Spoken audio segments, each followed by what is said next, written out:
Hello tout le monde, j'espère que vous allez bien. On se retrouve dans cette nouvelle vidéo donc pour le brief du jour. Donc comme à l'habitude, on va parler du Bitcoin. On parlera un petit peu d'Ethereum parce qu'il y a un petit peu de différence aujourd'hui entre Bitcoin et Ethereum. Donc on ira voir ça. Et puis après, bien Dollar Index et S&P.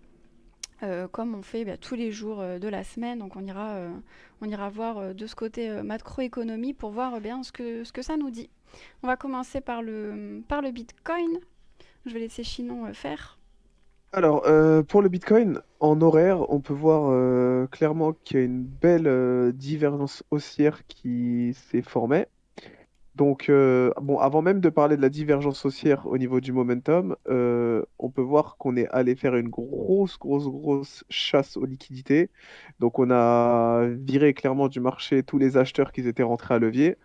On peut voir une belle bougie rouge qui est allée très bas. La bougie rouge, elle a piqué jusqu'aux 28 000 dollars, qui est plutôt pas mal pour bien faire capituler les gens. Et bon, on est déjà repassé sur une bougie verte, hein, vous imaginez bien. Donc c'était bien une bougie pour liquider les acheteurs.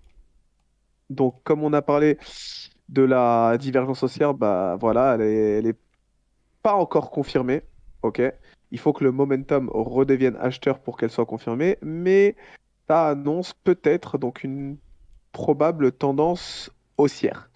Donc voilà, après, bon, bah, on a réintégré le range, hein, comme d'hab, hein, petit range, puis 2 semaines. Vous connaissez maintenant la tendance. Rien ne bouge, rien d'extraordinaire. Maintenant, il y a un truc qui est plutôt intéressant, c'est au niveau de la macroéconomie. Donc, si on va voir le S&P 500, donc au niveau du S&P 500, on peut voir qu'il n'y a pas eu ce qui s'est passé sur le Bitcoin. Donc sur le Bitcoin, il est vraiment parti faire une big mèche à la baisse, alors que le SPX, il a fait un big W en structure, donc une structure qui est extrêmement bullish en horaire, surtout sur le S&P, et qui a été confirmée. Voilà, donc là, on est en train de vraiment partir fort à la hausse au niveau du S&P. Et donc on sait qu'il y a quand même une corrélation entre le S&P et les assets à risque comme le Bitcoin.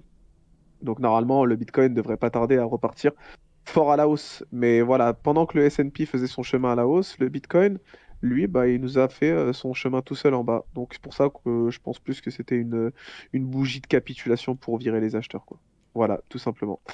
Ensuite, ce qu'on peut dire, quoi d'autre au niveau du S&P? Ouais, au niveau du S&P, bah, on est passé, pour les traders Ishimoku, on est passé au-dessus du nuage, donc c'est très favorable en horaire, hein. Ensuite, on a sur le momentum, on commence à faire également de belles structures en W qui se confirment complètement. Les acheteurs ont complètement la main. Voilà, donc là pour l'instant c'est très favorable.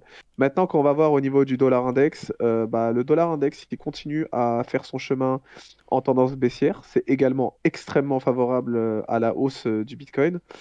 Voilà, donc pour les traders Ishimoku également, on est passé en dessous du nuage, donc parfait.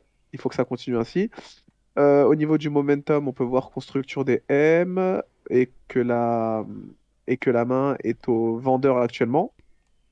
Voilà.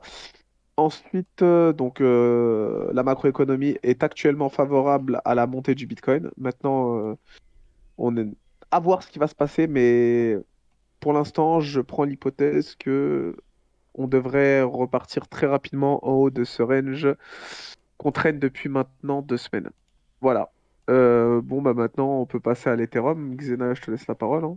Ouais, alors on peut voir que l'Ethereum, hop, alors je vais juste enlever Ishimoku. On voit que l'Ethereum, lui, pour le coup, alors il a suivi bien sûr le Bitcoin, mais de manière beaucoup plus franche. Si on passe de l'un à l'autre, on voit qu'il a beaucoup plus retracé. Il est quasiment revenu à son pic au plus bas là, du 12 mai. Donc, est-ce qu'il n'a pas un peu entraîné le Bitcoin, hein? Je ne sais pas, c'est une hypothèse. Mais en tout cas, il a vraiment pas mal retracé. Il resuit le même mouvement. Là, on voit qu'on est reparti sur une bougie haussière, on a une bougie complètement d'indécision là sur cette grande mèche sur l'heure précédente. Mais en tout cas, voilà, l'Ethereum a pas du tout été très résilient comme il l'est depuis quelques semaines. Il a complètement craché, il a un MACD qui est extrêmement vendeur. On retrouve pas du tout d'ailleurs la divergence que l'on a sur le Bitcoin. Alors là, pour le coup, on est complètement convergent sur le MACD. Donc voilà, après, on sait que si le Bitcoin remonte, Ethereum va se faire entraîner. Mais en tout cas, voilà, il a été beaucoup moins résilient. Donc est-ce qu'il a entraîné le Bitcoin? Je sais pas, c'est possible. Mais voilà, je pense que c'était important à cause de ça, bah, de parler un petit peu de Ethereum, pardon, aujourd'hui, et de faire un petit point là-dessus. Voilà, c'était vraiment ce que je voulais rajouter là sur l'Ether pour aujourd'hui. Mm. Ouais, donc par rapport aux altcoins, ce qu'on peut vous dire, bah, vous le savez déjà, hein, dans beaucoup de projets altcoins, on est dans des zones d'investissement long terme très intéressantes.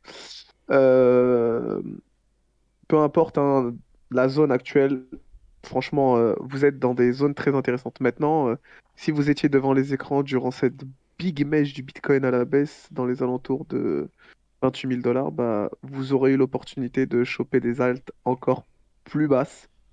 Effectivement, vous savez, le Bitcoin, quand il descend très légèrement, bah, les altcoins mangent beaucoup plus cher.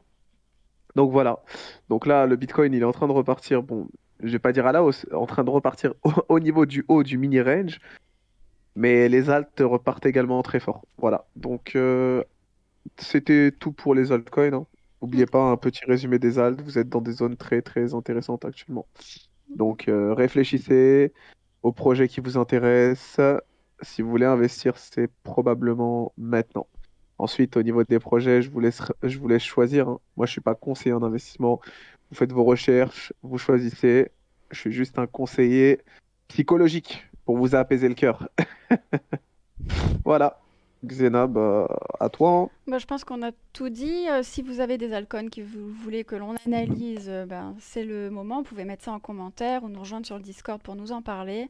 En tout cas, si la vidéo vous a plu, n'hésitez pas à lâcher un petit pouce bleu, à vous abonner et on vous dit à demain pour une nouvelle vidéo. Ciao, ciao.